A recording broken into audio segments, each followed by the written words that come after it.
I'll do it in just a sec. I'll do it next.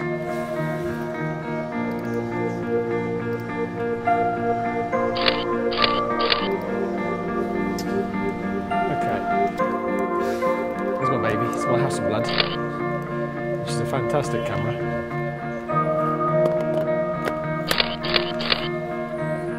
Hasselblad digital camera, based on the original Hasselblad design, but obviously not a film camera in any sense, digital camera.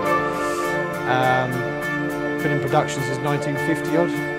This is I forget, it's 2000, 2005 model, I think this is 2006. But fantastic nonetheless. Couple of nice lenses, nice macro lens, very good lens, £2,000 lens. And this is our, I suppose our livelihood, isn't it? Okay. It's processed. Yeah. And then there's some other shots there that we try and process as the day goes on, but this is the one he wants today. We did something quite recently for the gratification of Cardinal Newman with the London Oratory, and that was, I think it was about, I'm trying to think now, it was a 70-foot banner, I think it was, 70-foot banner that hung from the Oratory. Film equivalent would be this over here, this baby. It's a 10x8 camera, plate camera. So, and that is about 1970 odd, I think that one. Plate size being 10x8 inches. That would be the film size, about there. So that would be the modern. That's the modern day equivalent of what this would. We still use this though. Having said that, and this produces enlargements of fantastic quality. Obviously, you'd have to scan the film to produce a print. However, you can scan these things. 1,000 gigabytes isn't a problem. Which is a 5x4 standard, which is this part of the camera. And at the moment there's a 480mm lens on there, which is quite long for a 10x8 inch plate. I think the standard for a 10-8 is supposed to be 300mm lens. We've got the 480 on there for doing exceptionally nice work. It's a lovely lens. It's rod and stock, so it's sharp corner to corner, and we find that that's very nice lens for doing most things that we do on the 10-8. Obviously we have different lenses for different things, but that particular one is very nice. The film has much more saturation and richness as opposed to the sort of the noise you get from digital files. And it has a heck of a range as well on the contrast from white, absolute white to black. Has a terrific range, more so than people would allow or give it credit for. So yeah, I like working with that a lot, but unfortunately it's one of those things that's getting harder to keep going. Well, basically, you know, I got into photography because as a hobby, it was a hobby initially, and I enjoyed the concept of photography and what it could do.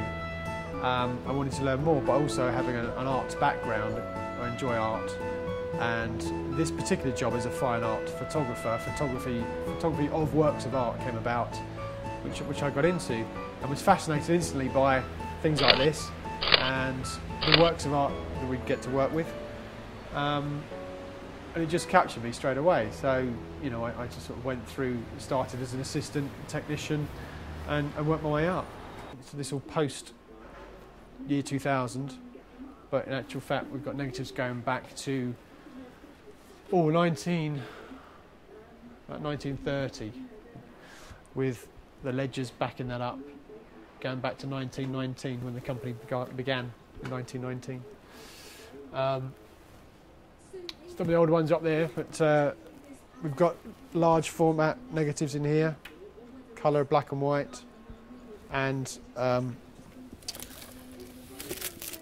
6x7 format as well. People, places, things, it's all in there. Here we go, 1922. This is a ledger from 1922 where the item had been photographed, such as the Royal Academy, and who commissioned it, and how many prints and etc. were commissioned. 18x6, for example. But they are March 1922. Here's a 10x8 transparency for you. That's what they look like. Obviously from that large camera there, that's the sort of thing we produced. You can see that beautiful sort of sumptuousness that you don't get necessarily. Different finish, but the print looks flat, the transparency is alive. There you go, cup of tea for the workers. Coffee for that one. So what we based it here is photographed a very big work of art on an exhibition stand at the Masterpiece Fair, which is just finished in Royal Hospital. And that was the original file, believe it or not, which you can see there's no way you're going to move that lump of marble there. Bear in mind it's on a stand as well.